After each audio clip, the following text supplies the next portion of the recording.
નમસ્કાર દોસ્તો, જય શ્રી કૃષ્ણ, રાધે રાધે. એ દિવસે પિતાજીએ એવો નિર્ણય લીધો કે અમારી કલ્પનાથી પણ અલગ હતો. આ વાત ત્યારની છે જ્યારે માને તાવ આવ્યો હતો. અમે તેમની પાસે બેસીને રડી રહ્યા હતા. બીજા દિવસે સવારે પિતાજી રોજની જેમ વહેલા વર્કશોપ ઉપર ગયા હતા. માએ ખૂબ મુશ્કેલીથી ઊભા થઈને નાસ્તો બનાવ્યો. અમે 3 બહેનો તેમની મદદ કરવા લાગ્યા. દિવસ રોજની જેમ પસાર થઈ રહ્યો હતો, પણ સાંજે જ્યારે પિતાજી ઘરે આવ્યા, તેમની સાથે એક અજાણી વ્યક્તિ પણ હતી. તે વ્યક્તિ સાવળા રંગની, ઊંચા કદની અને મોટી મૂછોવાળી હતી. તેના ચહેરા ઉપર થાક, ગંદા કપડાં અને હાથ પણ ગ્રીસના ડાઘ સ્પષ્ટ હતા. તે કોઈ મજૂર કે મેકેનિકલ હશે. માએ દરવાજો ખોલ્યો તો પિતાજી તરત જ કહ્યું, "આ વૈભવ છે. આની સાથે કાલે અનુષ્કાના લગ્ન છે." આ સાંભળીને અમે બધા સ્તબ્ધ થઈ ગયા. હું અને મારી બીજા નંબરની બહેન સંજના સમજી શક્યા નહીં કે આ મજાક છે કે હકીકત. માં તો ચૂપ થઈ ગઈ. અનુષ્કા દીદી, જેમણે પડદા પાછળથી બધું સાંભળી લીધું હતું, વૃદ્ધા પગલે બહાર આવ્યો અને બોલ્યા, "પિતાજી, આનો શું મતલબ છે? મારા લગ્ન છે અને તમે આ વિશે કંઈ પણ કહ્યું જ નહીં." પિતાજીએ તેમની તરફ ઘૂરીને જોયું અને કહ્યું, "તારે જીભ બંધ રાખ. નિર્ણય થઈ ગયો છે." તે વ્યક્તિ, જેનું નામ વૈભવ હતું, ચૂપચાપ ઊભો રહ્યો. તેણે ન તો અમારી તરફ જોયું કે ન કંઈ બોલ્યો. અમને લાગ્યું જાણે અમે મનુષ્ય નથી, પણ કોઈ સોદો છીએ જેની કિંમત નક્કી થઈ રહી છે. માએ પહેલી વાર નરમાઈની વાત કરવાનો પ્રયાસ કર્યો. તેમણે પિતાજીને કહ્યું, "સાંભળો, દીકરીના લગ્ન નિર્ણય આમ અચાનક ન લેવાય. આ છોકરો..." માં કંઈ કહેવા જતી હતી ત્યાં જ પિતાજીએ તેમનું ચંપલ ઉપાડીને જમણી ઉપર જોરથી માર્યું અને બૂમો પાડીને કહ્યું, "ચૂપ થઈ જા. આ બધું મારી મરજીથી થઈ રહ્યું છે." તે રાતે ઘરનું વાતાવરણ ખૂબ કઠોર હતું. અનુષ્કા દીદી ચૂપચાપ રૂમમાં બેસી ગયા અને સંજનાએ તેમની પાસે બેસીને તેમને દિલાસો આપ્યો. હું પણ તેમને હાથ પકડીને બેસી હતી, પણ તેઓ કંઈ બોલ્યા નહીં, ફક્ત દરવાજા તરફ જોતા રહ્યા. મારા પિતાજી, જેમનું નામ લેતા જ અમારું હૃદય ધડકી ઉઠતું હતું. તેમની ઓળખાણ હતી. હું સખાઈ, ગુસ્સો અને નફરત. અમે તેમના શરીરનો હિસ્સો હતા. અમે 3 બહેનો, અમારી માં, પણ અમારા ઘરમાં ફક્ત એક જ વ્યક્તિ મરજીથી ચાલતી હતી, પિતાજીની. તેઓ અમને દીકરી નહીં માનતા, ના પોતે પોતાની પત્ની, કે તેમના માટે અમે જાણે બોજ હતા. તેઓ ઉપાડતા નહોતા માંગતા, પણ છોડી પણ નહોતા શકતા. અમે જીવતા જાગતા મનુષ્ય ન હતા, ફક્ત કોઈ વસ્તુ હતા. મેં પિતાજી પાસે ઘણી જમીન હતી અને શહેરની વચ્ચે વર્કશોપ અને ઘરની પાછળ ગલીમાં પણ સંપત્તિ હતી. પણ આ બધું હોવા છતાં અમને ફક્ત સાદા કપડાં, ફાટેલી ચંપલ પહેરવા મળતી. અમે જમીન ઉપર ચટાઈ બિછાવીને સૂતા હતા. આ ઉપરાંત અમને કંઈ ન મળ્યું. માને તેઓ હંમેશા તાણા મારતા કે ફક્ત દીકરીઓ જ પેદા કરવાની હતી. જો મારી વંશવેલી આગળ ન વધી શકી તો હવે ભોગવો. અને માં ચૂપચાપ તેની વાતો સાંભળતી. તેમની આંખોમાં આંસુ હતા, હોઠ ઉપર ખામોશી અને હૃદય કેટલું દર્દ છુપાયેલું હતું. અમે કદાચ ક્યારે સંપૂર્ણ રીતે જાણી શક્યા નહીં કે હું સૌથી નાની હતી, પણ તેટલી નાની ન હતી કે પિતાજીની નજરોનું ઝેર ન અનુભવી શકું. તેઓ અમને એવી રીતે ઘૂરતા જાણે અમે તેમનામાં ન હોઈએ, જાણે અમે તેમના માટે કોઈ ગંદકી હોઈએ, એ ઘરમાં ભૂલથી આવી ગયા હોય. તેમની નજરમાં અમારા માટે ન તો આદર હતો કે ન પ્રેમ, ન તો ક્યારે તેમને અમારા સાથે પ્રેમથી હાથ મૂક્યો કે ન અમારા ચહેરા ઉપર હાસ્ય જોયું. એક વખત મેં જીદ કરી કે પિતાજી, અમે પણ પુસ્તકો જોઈએ, જેમ સ્કૂલની બીજી છોકરીઓ પાસે હોય છે. તેમણે કઠોર શબ્દમાં જવાબ આપ્યો, "પઢીને શું કરવું છે, ડૉક્ટર? આખરે તો ચૂલો જ સળગાવવાનો છે." તે દિવસ પછી મેં ક્યારેય તેમની પાસે કંઈ માંગ્યું નહીં. માંગવાની વધુ ના પાડવાનું દર્દ થતું, પણ માં કહેતી, "બેટા, મર્દનું દિલ નથી બદલાતું, ફક્ત સ્ત્રીને સબર આવી જાય છે." કદાચ તેઓ સાચું જ કહેતા હતા. પિતાજીના મિત્રો અને નોકરો તેનાથી ડરતા હતા, પણ અમે તેમની દીકરીઓ ફક્ત તેમનાથી ડરતી ન હતી, તેમના પડછાયાથી પણ ધ્રુજતી હતી. ક્યારેક જો કોઈ મહેમાન આવી જતું તો અમે ચારે રૂમ બંધ કરી દેવામાં આવતું, જેથી કોઈને ખબર ન પડે કે આ ઘરમાં ફક્ત સ્ત્રીઓ જ રહે છે. જાણે અમારું અસ્તિત્વ આ ઘરમાં શરમનું કારણ હોય. માં હંમેશા દરવાજા પાછળ બેસીને ચૂપચાપ રડતી. અવાજ દબાવવાનો તેમણે ખૂબ પ્રયાસ કર્યો. તેણે એક દિવસ તે માને પૂછ્યું, પિતાજી તમારી સાથે આટલી નફરત કેમ કરે છે? તેમણે માથું નમાવીને કહ્યું, બેટા, તેમણે ક્યારેય કોઈની સાથે પ્રેમ કર્યો જ નથી. મને લાગે છે પિતાજી અંદરથી કોઈ તૂટેલા આયનાની જેમ હતા. તેમના દિલમાં સ્ત્રી માટે ફક્ત નફરત બચી હતી. માં કહેતા પિતાજીની સગાઈ કોઈ બીજા સાથે થઈ હતી, જે લગ્ન થોડા દિવસ પહેલા તેમને છોડીને ચાલી ગઈ. તે દિવસ પછી તેમના દિલમાં ફક્ત ઝેર ભરાઈ ગયું કે લગ્ન તો અમારી માં સાથે થયા, પણ તે લગ્નને ક્યારેય નિભાવ્યું નહીં. તેમના માટે લગ્ન નિભાવવાનું એમને કાંટાઓમાંથી પસાર થવું હતું. મેં મારી બહેનો પણ બાળપણથી જીવતી જોઈ ન હતી. તેઓ હંમેશા કામ કરતી રહેતી. વાસણ, કપડાં, સફાઈ, રમવાનો સમય તેમના માટે ન હતો અને તેને હસવાની પરવાનગી ન હતી. પિતાજીની હાજરીમાં અમે જીવતા ન હતા, ફક્ત શ્વાસ લેતા હતા, તે પણ છુપાઈને. મને ખબર ન હતી કે મારી જિંદગીનું સૌથી મહત્વનું અંધકાર હજુ આવવાનું બાકી હતું. અને આ અંધકારમાં સૌથી પહેલો પ્રકાશ મારી મોટી બહેન અનુષ્કા દીદીના જિંદગીમાંથી છીનવાઈ જશે. પિતાજીના નિર્ણય બીજી સવારે લગ્ન માટે નજીકના પંડિતને બોલાવવામાં આવ્યા. પિતાજીએ મોહલ્લામાંથી ફક્ત 2-3 લોકોએ લગ્નમાં બોલાવ્યા હતા અને બાકીના લોકોને આ લગ્નથી અજાણ રાખવામાં આવ્યા હતા. અમને એમ પણ કહેવામાં આવ્યું કે કોઈને કંઈ ન કહેવું. અનુષ્કા દીદી સાદા કપડાં પહેરાવીને અગ્નિ સામે બેસાડી દેવામાં આવ્યા. ન મહેંદી, ન કોઈ ઘરેણા, ન કોઈ તૈયારી. જાણે લગ્ન નહીં પણ કોઈ રસમ થઈ રહી હોય. જાણે તેમના થનારા પતિને તેમને ગળામાં મંગળસૂત્ર પહેરાવ્યો ત્યારે તેમનું આખું શરીર ધ્રુજી ઉઠ્યું. લગ્ન થયા પછી તેની જિંદગીનો સોદો પૂરો થઈ ગયો. લગ્નની તરત પછી પિતાજીએ કહ્યું, તૈયારી કરો, અનુષ્કાને વિદાય થવાની છે. માએ કહ્યું, તમે ખાલી હાથે દીકરીને વિદાય કરો છો? આટલું બધું હોવા છતાં ઓછામાં ઓછું કંઈક તો આપો. પિતાજીએ કહ્યું, કંઈ નહીં મળે. જેના ઘરે જઈ રહી છે તે બધું આપશે. હું દહેજ વિરુદ્ધ છું. મેં જોયું કે અનુષ્કા દીદીનો ચહેરો પીળો પડી ગયો હતો. તેઓ વારંવાર અમને ઘરની દિવાલોને માને ધ્યાનથી જોતા હતા, જાણે આખરી વખત બધું આંખોમાં સમાવી લેતા હોય. વિદાયના સમયે પિતાજીએ તેમના માથે હાથ મૂકીને આશીર્વાદ ન આપ્યા, ફક્ત ઈશારો કર્યો કે ચાલો, મોડું થાય છે. દરવાજો બંધ થયો અને અમારી બહેન અમારી સામેથી ચાલી ગઈ, જાણે કોઈને બિનજરૂરી રીતે અમારી દુનિયામાંથી એક મહત્વનો ભાગ કાપી નાખ્યો હોય. અનુષ્કા દીદી વિદાય પછી ઘર જાણે ખામોશ થઈ ગયું હતું અને ખામોશી દિવાલ સાથે અથડાઈને ગૂંજતી હતી. એવી ખામોશી જે ફક્ત માં જ સમજી શકતી હતી. દીદી હવે અમારી વચ્ચે ન હતી, પણ તેમનો ખાલી રૂમ, તેમનું ઓશીકું, બધું અમને રોજ યાદ અપાવતું હતું કે અમે શું ગુમાવ્યું. એક અઠવાડિયું ખામીસીમાંથી પસાર થયું અને બીજું બેચેનીમાં ગયું. અમને લાગતું હતું કે કદાચ વૈભવ તેમને લઈને મળવા આવશે કે કોઈ ખબર આપશે, પણ દરેક દિવસ ફક્ત રાહમાં જ નીકળતા હતા. કોઈ ખબર ના આવી. હું અને સંજના દરેક સાંજે દરવાજા પાસે બેસીને બહાર ગલીમાં જોતા હતા. ક્યારે કોઈ અવાજ થયો તો કોઈ અજાણો દેખાતો તો દિલ ધડકી ઉઠતું, પણ દર વખતે નિરાશા જ હાથ લાગતી. 3 મહિના પસાર થઈ ગયા. અનુષ્કા દીદી કોઈ ખબર ન આવી, ન કોઈ પત્ર, ન કોઈ સમાચાર. હું અને સંજના રોજ તેમની સામે ઊભા રહીને બહાર ડોક્યું કરતા. એક દિવસ સંજનાએ કહ્યું, કદાચ પિતાજીએ તેમને કહી રહ્યું હશે કે પાછા ન આવવું. માથે હાથ નમાવી લીધું. કદાચ એવું હોઈ શકે કે પછી તેઓ પોતે એટલી કાબિલ ન હોય રહી કે પાછા આવી શકે. પછી એક દિવસ સાંજે માએ હિંમત કરીને પિતાજી સાથે વાત કરવાનું નક્કી કર્યું. તેઓ ઘણા દિવસોથી વિચારતા હતા, પણ હવે તેમને સબર જવાબ આપી ગયો હતો. બપોરનો સમય હતો. પિતાજી વર્કશોપથી પાછા આવ્યા હતા. માએ ખાવાનું પીરસ્યું અને હળવા શબ્દોમાં કહેવા લાગ્યું, એકવાર મને મારી દીકરીને મળવા દો. હું કંઈ નહીં કરું, ફક્ત એકવાર તેને જોઈ લઉં. પિતાજીએ ખાવાનો કોળિયો મોંમાંથી બહાર ફેંક્યો અને જોરથી ટેબલ ઉપર હાથ માર્યો. કહેવા લાગ્યા, તારી હિંમત કેવી રીતે થઈ મારા નિર્ણય પર વાત કરવાની? માએ ધીમેથી કહ્યું, હું ફક્ત એક માં છું. માના દિલમાં દીકરી તડપતી રહે છે.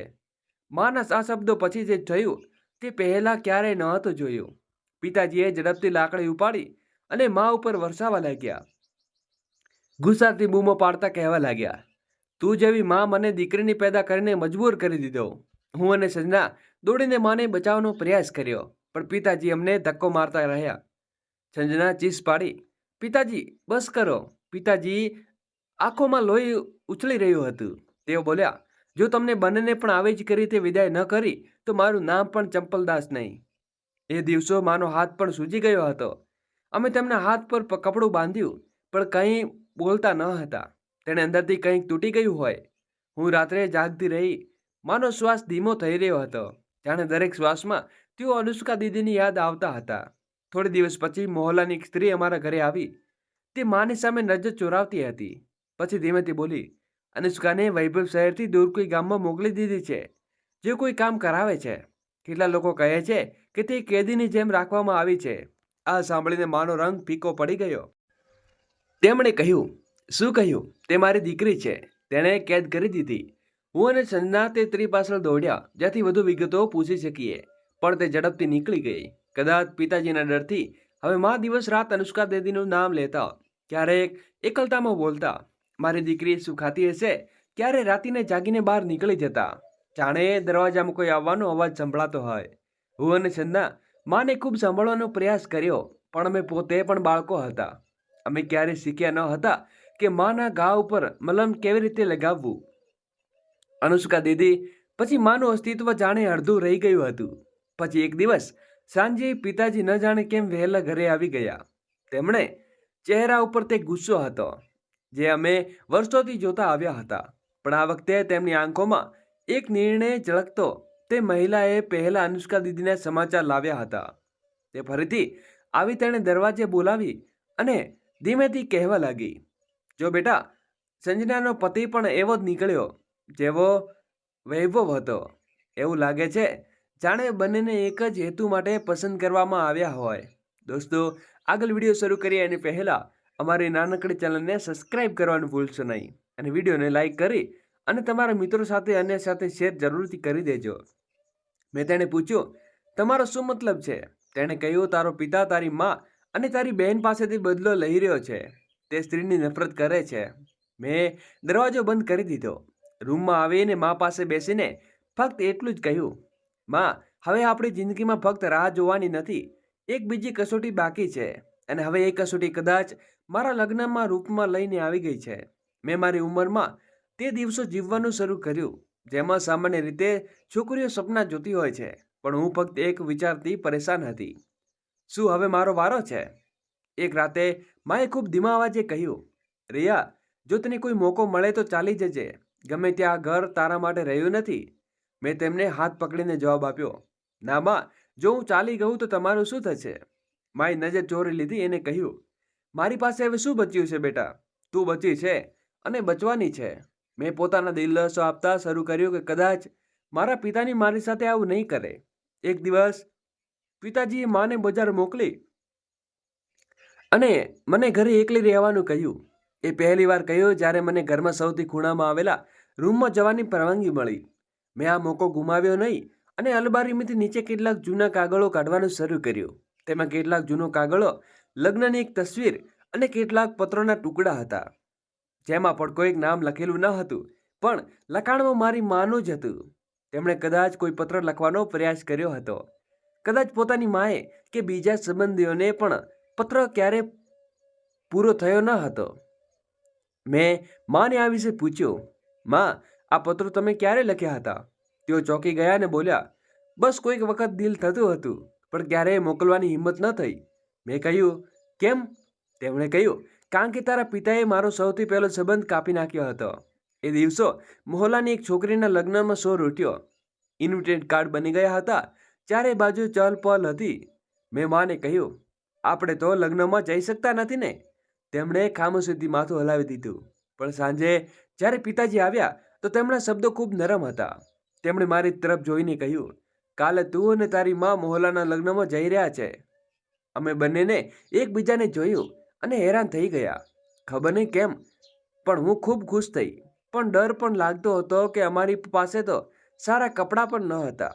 મેં હિંમત કરીને પિતાજીને કહ્યું તો તેમણે કોઈ જવાબ ના આપ્યો, ફક્ત બહાના નીકળી ગયા.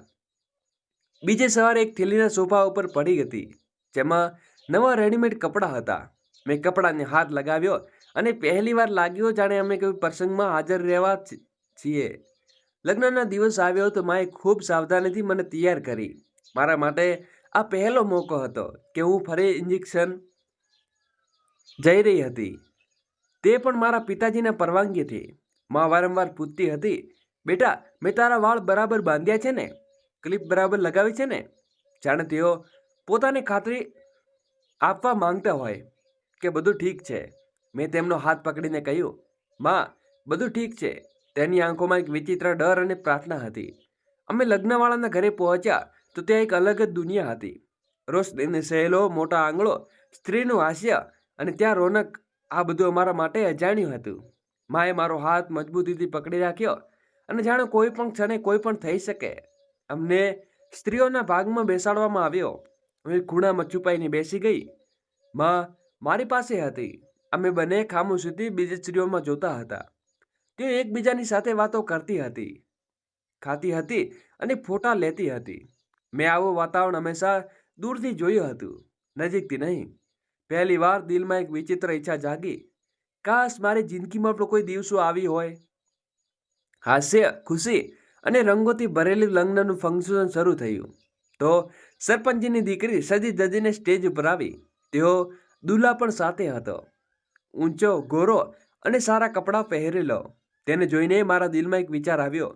કાશ કોઈ એવી વ્યક્તિ કે મને પણ પોતાની જિંદગીમાં સામેલ કરે, જે મને ઇજ્જત આપે અને મનુષ્ય સમજે. હજી હું આ બધું વિચારતી હતી કે અચાનક મને લાગ્યું કે કોઈક મને જોઈ રહ્યું છે. નજર ઊંચી કરીને જોયું તો સામે એક યુવાન છોકરો મારી તરફ જોઈ રહ્યો હતો. તેના કપડામાં સલીકા હતો અને ચહેરો નરમ ભાવ હતો. મેં નજર નીચી કરી લીધી, પણ દિલની ધડકનો વધી ગઈ. માએ પૂછ્યું, શું થયું? મેં કહ્યું, કંઈ નહીં માં, કદાચ કોઈ ઓળખીતી રહ્યું હતું. થોડી વાર પછી એક છોકરો ફરી અમારી તરફ આવ્યો. આ વખતે તેની સાથે એક વયોવૃદ્ધ સ્ત્રી પણ હતી. તે મારી મા પાસે આવી, નમસ્કાર કર્યો અને બોલી, બહેનજી, તમે ચંપકદાસીના પત્ની છો? માએ થોડું ખચકાટ હાથે કર્યું, જી. તેમણે કહ્યું, હું સરપંચના મિત્રની પત્ની છું અને હું મારો ભાણેજ છે. અમે અમારી દીકરી જોઈ, અમને ખૂબ પસંદ આવી. આ સાંભળીને માં ચોંકી ગયા અને મારી તરફ જોવા લાગ્યા. મારા દિલમાં ધડકણો હવે ઝડપથી વધી ગઈ હતી. તે સ્ત્રી ફરી પાછી બોલી, અમે તમારા સાથે રિશ્તો લઈને આવીશું, જો તમે અમને પરવાનગી આપો. માં બોલે તે પહેલા અચાનક તેના પિતાનો વિચાર આવ્યો. તેણે ઝડપથી કહ્યું, બહેનજી, અમને થોડું મોડું થાય છે, અમારે જવું છે. અમે ઝડપથી ત્યાંથી નીકળી ગયા. હું જાણતી હતી કે આ ફંક્શનમાં મેં તે સમય વિતાવ્યો તે મારી જિંદગીનો ભાગ બની ગયો હતો. ઘરે પાછા ફર્યા પછી માએ કંઈ ન કહ્યું, પણ ઘરે પહોંચતા તેમણે અચાનક મારા હાથે હાથ મૂક્યો અને બોલ્યા, બેટા, આ દુનિયામાં કદાચ સારા લોકો હવે નથી. હું ખામોશ રહી, પણ દિલમાં ઘણા સવાલો હતા, થોડા ડર અને થોડી આશા. બીજા દિવસે બપોરે દરવાજે ખટખટ થઈ. હું રૂમમાં હતી ને માએ દરવાજો ખોલ્યો. તે સ્ત્રી અને અજીતના માતા પિતા ઊભા હતા. તેમણે કહ્યું, અમે ગઈકાલે તમારી સાથે વાત કરી હતી, હવે રિશ્તો લઈને આવ્યા છીએ. જો ચંપક દાદાજી હોય તો અમને તેની સાથે વાત કરાવી લઈએ. પિતાજી તો ઘરે ન હતા. માએ ઝડપથી દરવાજો બંધ કર્યો અને કહ્યું, તમે લોકો અહીંથી ચાલ્યા જાઓ. જો મારા પતિ આવી ગયા હોય તો ખૂબ ખરાબ થશે. તે સ્ત્રી બોલી, બહેનજી, અમે ઇજ્જતથી આવ્યા છીએ, તમારી સાથે કોઈ જબરજસ્તી નથી કરવા. અમને તમારી દીકરી પસંદ આવી છે અને અમે ઈચ્છીએ છીએ કે આ ઘરમાં નીકળીએ ત્યાં તેની જિંદગી બરબાદ થઈ રહી છે. મેં ફક્ત એટલી જ વાત કહી, તમારી ખૂબ મહેરબાની, પણ અમે મારા પતિની સામે ન આવતા. તે કંઈ પણ કરી શકે છે. તેમને સમજાવીને વિદાય કરવામાં આવ્યા, પણ સાંજે જાણે તોફાન આવી ગયું. પિતાજીએ ખબર પડી ગઈ હતી. તેઓ ઘરે આવ્યા અને તેમને ગુસ્સો કાબુ બહાર હતો. તેમણે મને રૂમમાંથી ખેંચી બહાર કાઢી અને કહેવા લાગ્યા, આ શીખવ્યું હતું મેં તમારી દીકરીને કે લગ્નમાં જઈને છોકરાઓને ફસાવવું. હું રડતી રહી. મેં કહ્યું, પિતાજી, મેં કંઈ નથી કર્યું. તેમણે મારી સાથે ગાળો આપી. માએ વચ્ચે આવીને રોકવાનો પ્રયાસ કર્યો, પણ પિતાજીનો હાથ તેમના ઉપર પણ ઉઠ્યો. આખું ઘર જાણે યુદ્ધના મેદાનમાં બની ગયું હતું. 2 દિવસ પછી તે જ લોકો ફરી આવ્યા. આ વખતે અજીત પણ તેમની સાથે હતો. તેની આંખોમાં વિનંતી હતી, જે પહેલી વાર જોઈ હતી. આઝાદીની પણ પિતાજીએ આ વખતે હદ પાર કરી દીધી.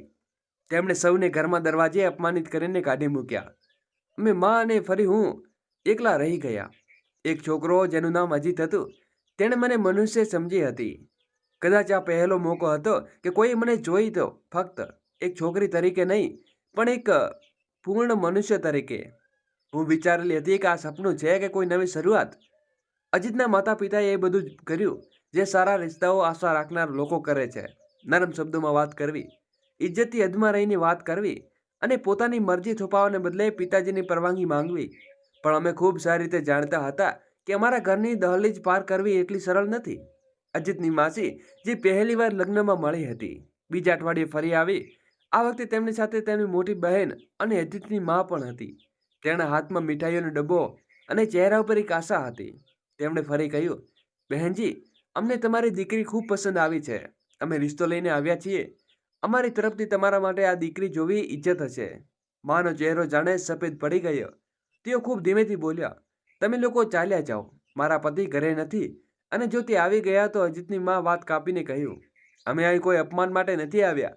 અમે ઈચ્છીએ છીએ કે રિયા સુરક્ષિત રહે, ખુશ રહે, અને અમે જોઈએ તે અમને પસંદ આવ્યું. હું રૂમની પાછળ ઊભી રહી છું. મેં ડોકિયું કરીને જોયું તો અજીત પણ તેમની સાથે હતો. તેમની નજર નીચી હતી, પણ ચહેરા ઉપર નિર્ણય સ્પષ્ટ દેખાતો હતો. હજી કોઈને કંઈ બોલ્યું ન હતું કે દરવાજો જોરથી ખુલ્યો. પિતાજી આવી ગયા હતા. કદાચ મોહલ્લામાં કોઈએ તેમને કહી દીધું હતું કે તેમની ગેરહાજરીમાં કેટલા લોકો તેમના ઘરે આવી રહ્યા છે. પિતાજીએ બૂમો પાડતા કહ્યું, આ તો તમાશો લગાવ્યો છે તમે લોકોએ. મારી પરવાનગી વગર મારા ઘરમાં ઘૂસી આવ્યા. અજીતના પિતાએ વાત સંભાળવાનો પ્રયાસ કર્યો. ભાઈ સાહબ, અમે તમારી દીકરી સાથે રિશ્તો લઈને આવ્યા છીએ. કૃપા કરીને અમારી વાતને સમજવાનો પ્રયાસ કરો. પિતાજીએ ચોંકીને કહ્યું, રિશ્તો? કોનો રિશ્તો? મારી દીકરીનો. તેમણે મારી તરફ જોયું અને કહેવા લાગ્યા, આ શીખ્યું છે તે મેં તે પુરુષોને ફસાવાની રીતો. તેમણે મારી તરફ કદમ વધાર્યા અને કંઈ બોલ્યા વગર મને થપ્પડ મારી. હું ગભરાઈ ગઈ. મા વચ્ચે આવી અને બોલી, આ શું કરો છો? આ લોકો ઇજ્જતથી આવ્યા છે, તેમની વાતો સાંભળો. પિતાજીએ માને પણ ધક્કો માર્યો અને કહેવા લાગ્યા, તારા કારણે જ મારે આ દિવસો જોવા પડે છે. એક પછી એક મારા સાથે સવાર થઈ રહી છે. અજીત થોડા કદમ આગળ વધ્યો અને બોલ્યો, અંકલ, અમે કંઈ ખોટું કામ નથી કર્યું. હું ફક્ત શરાફતથી તમારી સાથે રિશ્તો ઘરે લઈને આવ્યો છું. પિતાજીએ તેમની તરફ આંગે ઊભી કરી અને કહ્યું, તું અહીંથી નીકળી જા. તમે લોકો મારા ઘરની દહલીજ પર ફરી ક્યારે ના આવતા, અને જો આવ્યા તો હું પોલીસને બોલાવીશ. અજીતની મા પણ નજર નીચી કરી લીધી અને ધીમેથી કહ્યું, અમે તો ફક્ત તમારા દીકરાની ખુશી માટે આવ્યા હતા. તમે ઈચ્છો તમે પાછા જઈએ.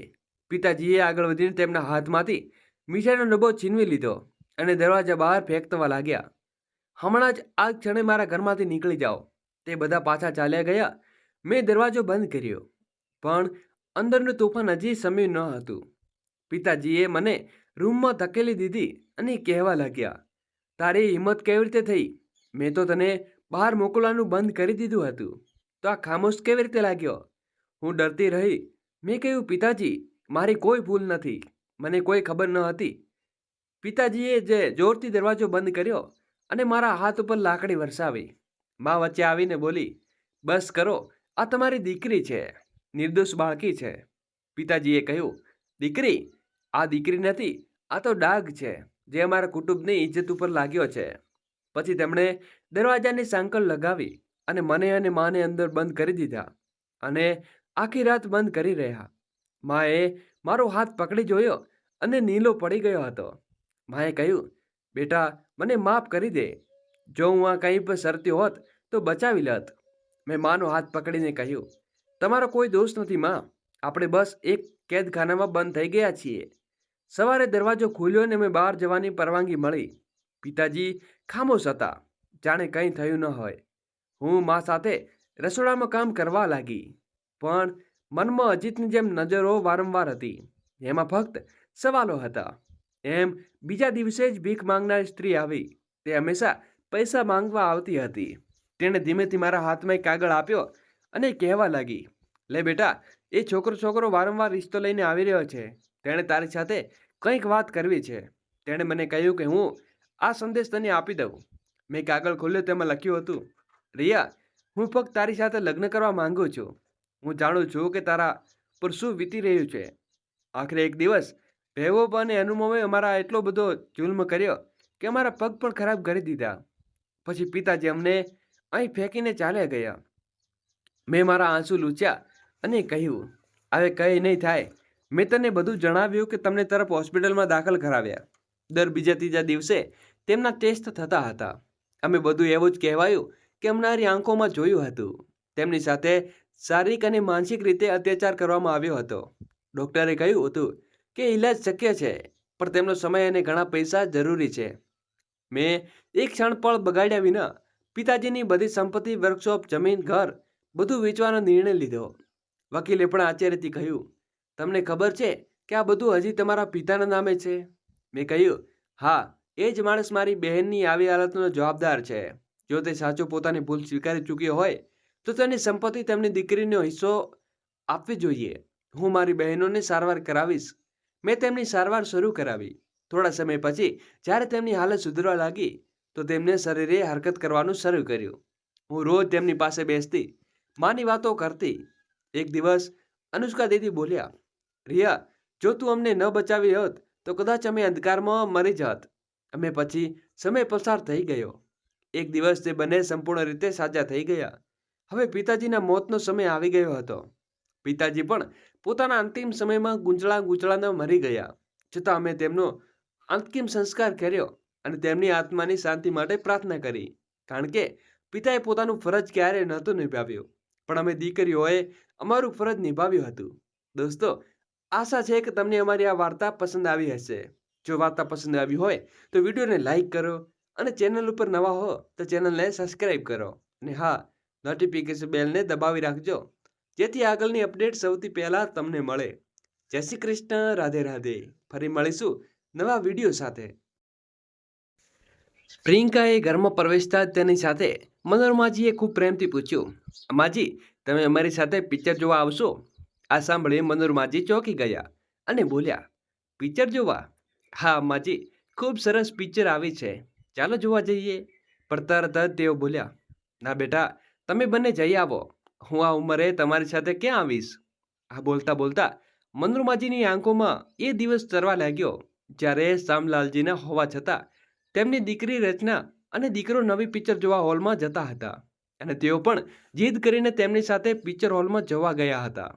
તેમની વિનંતી સાંભળીને રચનાએ તો કશું ન બોલ્યું, પણ નવીન બોલ્યો, માં, તમે ક્યાં જશો?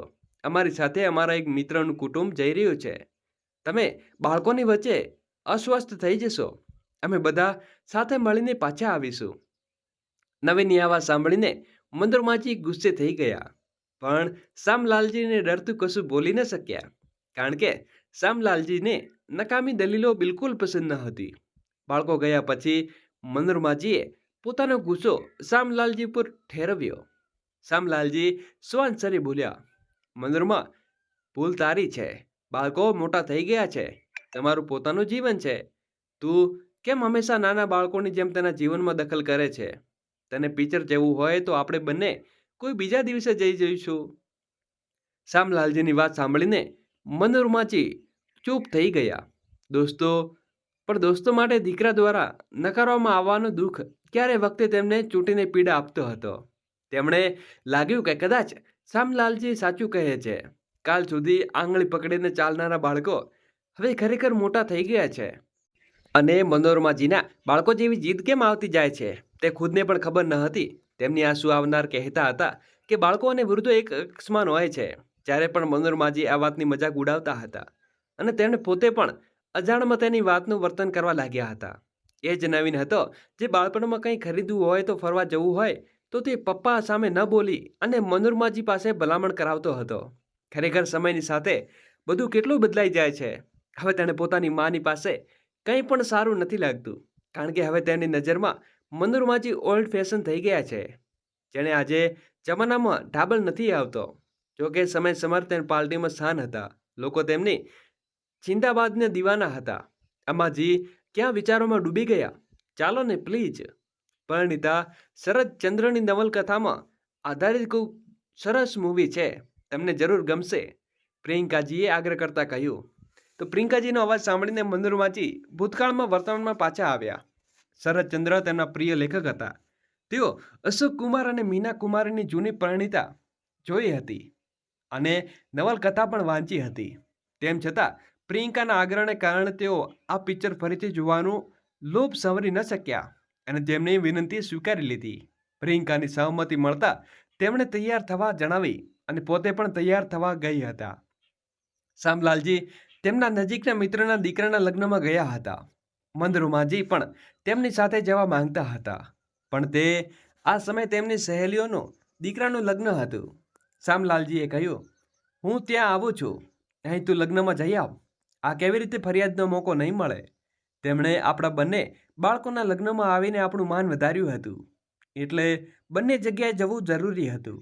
શામલાલજીની ગેરહાજરીમાં મંદરુમાજી એકલા બોર થતા હતા અથવા નકામા ટીવી સિરિયલોમાં મન કપાવતા હતા. આ ઉંમરે સમય કાઢવા માટે બીજું શું કરે? ટેલિવિઝન જોવું એ તેમની મજબૂરી બની ગઈ હતી, અથવા એમ કહીને કે મંદરુમાજી એક સસ્તું અને સરળ સાધન એ જ રહી ગયું હતું. આવી મનની સ્થિતિ જીવતા મંદરુમાજી માટે પ્રિયંકાનો આગ્રહ શકૂન આપનારો હતો. થોડો ના નકાર કર્યા પછી વળી તેમનું જીવન પણ થંભી ગયું. હવે બાળકો હોવા છતાં તેઓ એકાંતમાં જીવન જીવી રહ્યા હતા. એક દીકરો નવીન વિદેશમાં છે અને બીજો દીકરો મુંબઈમાં રહે છે. તેઓ 2 વાર વિદેશમાં નવીન અને રચના પાસે રહેવા લાગ્યા, પણ ત્યાંની ભાગદોડ જિંદગી તેમણે રુચિ ન હતી આપી. વિદેશની વાતો તો ઠીક, પણ મુંબઈ પણ દિલ્હી જેવું મહાનગર પણ આવી ગઈ હાલત છે. ત્યાં પણ આખો દિવસ એકલું રહેવું પડે છે. આજકાલ જ્યાં સુધી પતિ પત્ની બંને ન કપાય ત્યાં સુધી કોઈનું ગુજરાન ચાલતું નથી. બાળકોને આયા કે કેરેતનો ભરોસો છોડવા પડે છે. તેમના સમયમાં માતા પિતા બાળકો માટે આખું જીવન સમર્પિત કરી દેતા હતા, પણ આજે યુવાનો માટે તેમની કારકિર્દી મુખ્ય છે. માતા પિતાની વાત તો દૂર, ક્યાંક તો એવું લાગે છે કે આજની પેઢી તો જ્યારે શામલાલજી અને મંદરુમાજીનું બાળક પાસે મન ન લાગ્યું ત્યારે તેઓ પોતાના ઘરે પાછા આવી ગયા. આ ઘર બનાવવા માટે શામલાલજીએ જ્યારે લોન લીધી હતી ત્યારે મંદરુમાજીએ વિરોધ કર્યો હતો કે શા માટે પૈસા બરબાદ કરો છો? આપણે 2 બાળકો છે, તે આપણને એકલા રહેવા દેશે નહીં. પણ છેલ્લા 2 વર્ષથી ઇધર ઉધર ભટક્યા પછી તેમણે એકલા રહેવાનો નિર્ણય કરી લીધો, અને જે ઘર તેમને નામર્થીથી બનાવ્યું હતું તે હવે તેમને અચાનક સારું લાગવા લાગ્યું. આ એકલતાની પીડાથી બચવા માટે 4 મહિના પહેલા તેમણે ઘરનો એક ભાગ ભાડે આપી દીધો હતો. સુશાંત અને પ્રિયંકા સારા અને શરીફા લોકો લાગ્યા. તેમને એક નાના બાળક હતું. આ શહેરમાં તેઓ નવા આવ્યા હતા. સુશાંત એક ખાનગી કંપનીમાં કામ કરતો હતો. તેમણે ઘરની જરૂર હતી અને શામલાલજી તેમની મંદરુમાજીને સારા પડોશીની, તેથી તેમણે ભાડે આપી લીધા. હજુ તેમણે આવ્યાને 1 અઠવાડિયું પણ નહોતું થયું કે એક દીકરા પ્રિયંકા આવીને બોલી, અમ્મા જો ને, તમને કોઈ તકલીફ ન હોય તો હું બધાને તમારી સામે મૂકી જાઉં. જ્યારે કેટલાક જરૂરી કામ માટે બજાર જવું છે, અમે જલ્દી પાછા આવી જઈશું. તેઓ આગ્રહ જોઈને મંદરુમાજી તેને ના ન પાડી શક્યા. તે દિવસે બાળક સાથે 2 કલાક કેવી રીતે પસાર થઈ ગયા તેમને ખબર જ ન પડી. બાળક ન તો રડ્યો ન તેમને કોઈ ખાસ તકલીફ આપી, પરંતુ મંદરુમાજીએ તેમના પૌત્રના રમકડા બાળકની સામે મૂકી દીધા અને તે તેમની સાથે રમતો રહ્યો. તેથી સાથે રમતા અને વાતો કરતા તેમણે તેના પૌત્ર મનુની યાદ આવી. તે લગભગ આ જ ઉંમરનો હતો. તે બાળકોમાં તે સૌથી પૌત્રને શોધવા લાગ્યો. તે દિવસથી આ રોજનો ક્રમ બની ગયો હતો. જે દિવસે બાબુ ના આવે મંદરુમાજી તેને બોલાવી લેતા. જ્યારે તેમને દાદી કહેતો ત્યારે તેમનું મન ભાવુક થઈ જતું. ધીમે ધીમે પ્રિયંકા અને તેમની સાથે સહજ થઈ ગઈ હતી. ક્યારેક સારી શાકભાજી બનાવે તો તે આગ્રહપૂર્વક તેમને આપી જતી. જો તેમને પગમાં તેલ લગાવવા જોતી તો તે જાતે તેમના તેલ લગાવવા દેતી. ક્યારેક તેના માથામાં માલિશ પણ કરી દેતી. ક્યારેક મંદરુમાજીને લાગતું કે આટલો પ્રેમ તો તેને પોતાના દીકરા વહુથી પણ નથી મળ્યો. જો ક્યારે તેમના દીકરા વહુ નજીક આવ્યા તો ફક્ત એક જાણવા માટે કે તેમની પાસે કેટલા પૈસા છે અને તેમાંથી તેમને કેટલો હિસ્સો મળશે. સુશાંત પણ ઓફિસે જતા પહેલા તેમની ખબર પૂછીને જતો. બિજલી, પાણી અને ટેલિવિઝનનું બિલ પણ તે ભરી દેતો. બજાર જતી વખતે પણ અવારનવાર પૂછી લેતો કે તેમને કંઈ મંગાવવું છે કે નહીં. તેમના રહેવાથી મંદરુમાજીની ઘણી સમસ્યાઓ હલ થઈ ગઈ હતી. ક્યારેક તેમને લાગતું કે પોતાના બાળકો સુખ તો તેમણે ક્યારેય મળ્યો નથી. ચાલો બીજાની ઓલાદ જે સુખ આપે છે તેથી જોડી ભરી લઈએ. શામલાલજીને તેમને ઘણીવાર સમજાવતું હતું કે કોઈ પર આટલો વિશ્વાસ કરવો ઠીક નથી, પણ મંદરુમાજી તેમને એમ કહીને ચૂપ કરી દેતા કે મને પણ માણસની ઓળખ છે.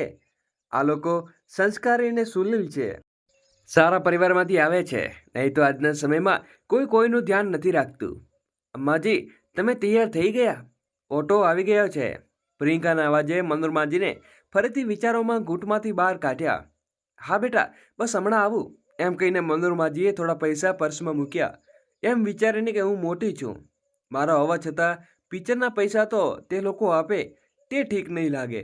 મનોરમાજીએ જબરજસ્તીથી પિક્ચરના પૈસા તેમને આપી દીધા અને પિક્ચર ખૂબ સરસ લાગી રહી હતી. કહાનીના પાત્રોમાં તેઓ તેટલા ડૂબી ગયા હતા કે સમયનો ખ્યાલ જ ન રહ્યો. ઇન્ટરવલ થતાં તેમનું ધ્યાન ભંગ થયું ત્યારે સુશાંત ઊભો થઈને બહાર ગયો અને થોડી વારમાં પોપકોર્ન લઈ આવ્યો. પ્રિયંકા તેમને પોપકોર્ન આપીને ફરી બહાર ગયો, એમ કહીને કે થોડા પૈસા બાકી છે, ચૂકવીને આવું છું. ઇન્ટરવલ પછી ફિલ્મ શરૂ થઈ ન હતી ને એટલામાં બાળક રડવા લાગ્યું. અમાજી, હું હમણાં આવું છું, આ ખૂબ રડે છે, થોડું બહાર ફેરવી લાવું, એમ કહીને પ્રિયંકા પણ ચાલી ગઈ. અડધો કલાક પછી 1 કલાક થઈ ગયો પણ બંનેમાંથી કોઈ પાછું ન આવ્યું. મનોરમાજીનું મન શંકાઓથી ભરાઈ ગયું હતું. થોડી વારે તેઓ પાછળ પાછળ ફરીને જોતા પણ વિચારતા કે કદાચ બાળક શાંત ન થયું હોય તો એટલે બંને બહાર હશે. આ વિચાર સાથે તેમણે પિક્ચરમાં મન લગાવવાનો પ્રયત્ન કર્યો, પરંતુ અનિચ્છનીય વિચારોમાં ખંખેરીને તેઓ ફરીથી પાત્રોમાં ખોવાઈ ગયા. અંત દુઃખદ હતો. તેમની આંખો ભરાઈ આવી. આંખો લૂછીને તેઓ ઇધર ઉધર જોવા લાગ્યા, પણ સુશાંત અને પ્રિયંકા હજુ પણ દેખાતા ન હતા. તેઓ જાતે ઊભા થઈ ગયા. ઘણા દિવસોથી મનોરમાજી એકલા ઘરમાં બહાર નહોતા નીકળ્યા, એટલે તેમને ડર લાગતો હતો કે તેને સમજાતું ન હતું કે આ બંને તેમને એકલા છોડીને ક્યાં ગાયબ થઈ ગયા. હોલની બહાર આવીને અજાણ્યા ચહેરાઓને તેમને શોધવા લાગ્યા. ધીમે ધીમે બધા જતા રહ્યા તો મનોરમાજી એક બાજુ ઊભા રહીને વિચારવા લાગ્યા કે હવે શું કરું, તેમની રાહ જોવું કે ઓટો લઈને ઘરે જઈએ. અમ્માજી, અહીં કોની રાહ જુઓ છો? તેમણે એકલા ઉભેલા વોચમેનને પૂછ્યું. બેટા, જેની સાથે હતી તે નથી મળતા, મનોરમાજીએ કહ્યું. તમારા દીકરા વહુ? વોચમેને પૂછ્યું. હા બેટા, કહીને તેઓ વાત પચડ બનાવવા ન માંગતા હતા. આજકાલ બધા આવા જ હોય છે, વૃદ્ધ માતા પિતા કોઈની ચિંતા નથી, વોચમેન બરબડ્યો. તો મનોરમાજી શરમથી પાણી થઈ ગયા, પણ બીજો કોઈ રસ્તો ન જોતા તેમણે હિંમત એકઠી કરીને કહ્યું. બેટા, એક ઉપકાર કરશો? વોચમેને કહ્યું. હા કહો માજી. બેટા, મને ઓટો રિક્ષામાં બેસાડી દે. વોચમેને મનોરમાજીનો હાથ પકડીને રસ્તો પાર કરાવ્યો અને એક રિક્ષામાં ઓટોમાં બેસાડી દીધા. ઘરે પહોંચીને ઓટોમાંથી ઉતરી જોવા મનોરમાજીએ તાળું ખોલવા હાથ આગળ કર્યો તો તાળું તે ખુલ્લું જોઈને તેઓ ચોંકી ગયા. ઉતાવળે અંદર દોડી ગયા. જોયું તો અલમારી ખુલ્લી પડી હતી અને બધું સામાન અહીં ત્યાં વેરવિખેર પડ્યું હતું. લાખોના ઘરેણાં અને રોકડ ગાયબ થયા. આ બધું જોઈને તેમનું મન ખૂબ જોરથી રડવા માંગતું હતું, પણ રડીને શું થવાનું? મનોરમાજીએ ઘરેણાંનો ખૂબ શોખ હતો. જ્યારે પણ પૈસા બચતા તો ઘરેણાં ખરીદી લેતા. શામલાલજી ક્યારેક તેનો શોખ પણ હસતા તો તેઓ કહેતા, હું પૈસા બરબાદ નથી કરતી, કંઈ નક્કર વસ્તુ ખરીદું છું, વખતે કામ આવશે. પણ વખતે કામ આવવાને બદલે એ બધું કોઈ બીજાને લઈ લીધું. થોડા દિવસ પહેલા તેમણે ખર્ચમાંથી 10,000 રૂપિયા બચાવીને અલગ રાખ્યા હતા. ઘરમાં કેટલાક રિલીઝઅપનું કામ કરાવવું હતું અને થોડું બાકી હતું. તે માટે શામલાલજી બેંકમાંથી 5 લાખ રૂપિયા કઢાવ્યા હતા અને ઠેકેદાર નક્કી કરેલી તારીખે આવ્યો ન હતો, એટલે તે પૈસા પણ અલમારીમાં જ રાખ્યા હતા. પણ હવે બધું એક ઝટકામાં ગાયબ થઈ ગયું. જ્યાં થોડી વાર પહેલા સુધી તેઓ સુશાંત અને પ્રિયંકા સાથે ચિંતિત હતા, ત્યાં હવે આ નવી મુસીબતને કારણે તેને સમજાતું ન હતું કે શું કરવું. તેમણે વિચાર્યું કે કદાચ બાળકને કારણે સુશાંત અને પ્રિયંકા અધવચ્ચે પિક્ચર છોડીને ઘરે આવી ગયા હશે. તેમણે તેમને અવાજ લગાવ્યો પણ કોઈ જવાબ ન મળ્યો. તેઓ તેમને રૂમ તરફ ગયા પણ ત્યાં પણ કોઈ સામાન ન જોતા તેઓ અચંબિત થઈ ગયા. રૂમ ખાલી પડ્યો હતો. ફક્ત તેમણે આપેલો પલંગ અને ટેબલ ઉપર 2 ખુરશીઓ પણ હતી. હવે તેમની આખી તસવીર એકદમ સ્પષ્ટ દેખાતી હતી. આ બંને કેટલા સાતી ઠગ હતા. કોઈની શંકા પણ ન જાય એટલે આખી યોજના કેટલી સાફ સુથરી રીતે બનાવી હતી. તેમણે પિક્ચર બતાવ્યા લઈ અને આ યોજનાનો ભાગ હતો. તેમણે ખબર હતી કે શામલાલજી ઘરે નથી અને આટલી ગરમીમાં કુલર પંખાનો અવાજમાં પાડોશીઓ પણ કશું સાંભળશે નહીં. તેઓ આરામથી પોતાનું કામ કરી લેશે અને ભાગવા માટે પણ સમય મળી જશે. પિક્ચર જોવાનો આગ્રહ કરવો અધવચ્ચે ઊભા થઈને જતા રહેવું, આ બધું હવે મનોરમાજીની સામે ચલચિત્ર જેવું ફરી રહ્યું હતું. ક્યાંક કોઈ ચૂક ન હતી. આ લોકો કોઈ વાતથી શરમ કે ડર ન હતો. આશ્ચર્યની વાત એ હતી કે આટલા દિવસ સાથે રહેવા છતાં મનોરમાજીને તેમના ઉપર ક્યારેય શંકા નહોતી ગઈ. જેમ તેમ કરીને તેમણે પોતાના સમયમાં રાખીને શામલાલજીને ફોન કર્યો અને ફોન ઉપર આખી વાત કહી ફૂટી ફૂટીને રડવા લાગ્યા.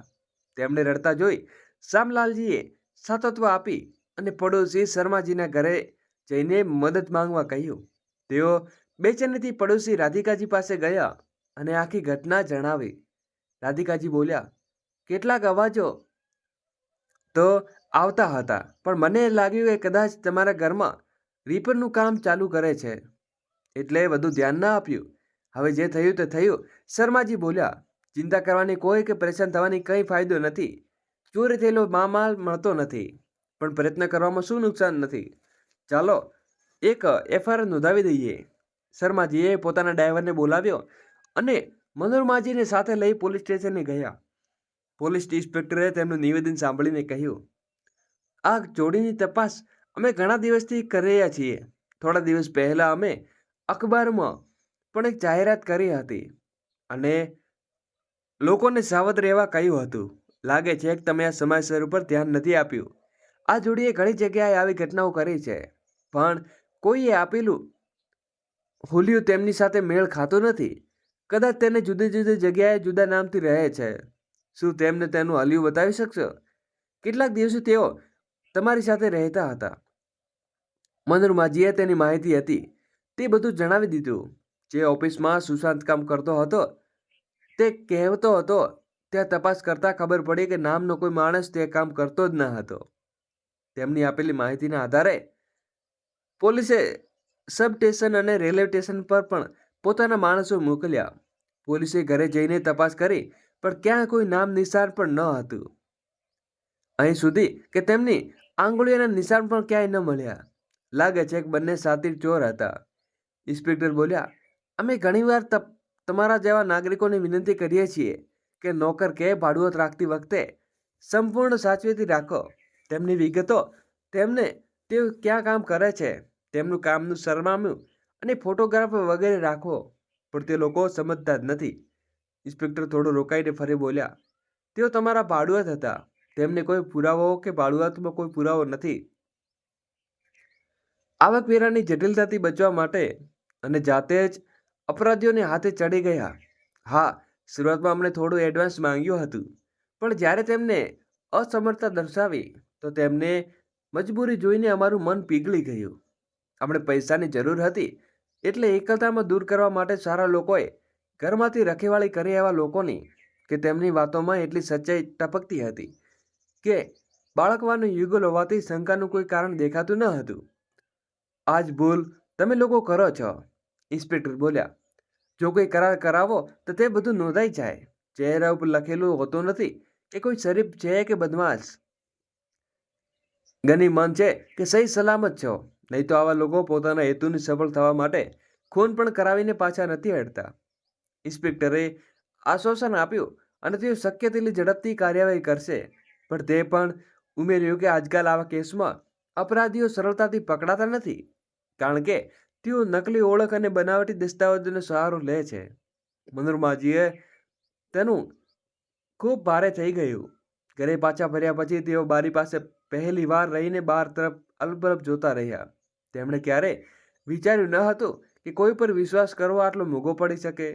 તેમણે તો ફક્ત પોતાની એકલતાનો થોડી રંગત આપવાનો પ્રયત્ન કર્યો હતો, પણ બદલામાં મળ્યો ફક્ત વિશ્વાસઘાત. બીજા દિવસે શામલાલજી પણ આવી ગયા. મનોરમાજીને રડતા જોઈને શામલાલજી બોલ્યા, જ્યારે હું કહેતો હતો કે કોઈ પર ભરોસો ન કરવો, ત્યારે તું માનતી ન હતી અને અલમારી ખોલીને પૈસા કાઢવા રાખવા બધું જ કરતી હતી. મને શા માટે દોષ આપો છો? તમે પણ બેંકમાંથી પૈસા કાઢવા માટે ચેક તેને આપતા હતા. મનોરમાજીએ ઝૂંઝવાઈને જવાબ આપ્યો. પછી તેઓ સિસકી પડ્યા અને બોલ્યા, ભૂલ થઈ ગઈ. આટલા બનાવીને કોઈના મનમાં આટલો છળ હશે મેં વિચાર્યું ન હતું. આ ઘટનાને ઘણા દિવસો વીતી ગયા, પણ શાતિર ચોરોનો કોઈ સુરાગ ન મળ્યો. મંદુરમાજીને ક્યારે વિચાર આવતો કે તેમને વિશ્વાસ નહોતો થયો કે તેઓ આટલા દિવસો સુધી ખોટા અને મક્કામ લોકો સાથે રહ્યા હતા. તેઓ ઠગ હતા. એટલે તે જ છેલ્લા 2 મહિનાનું ભાડું પણ નહોતું આપ્યું, એમ કહીને કે ઓફિસમાં કેટલીક સમસ્યાઓ ચાલે છે એટલે પગાર નથી મળ્યો. મંદુરમાજીએ પણ એમ વિચારીને કશું ન કહ્યું.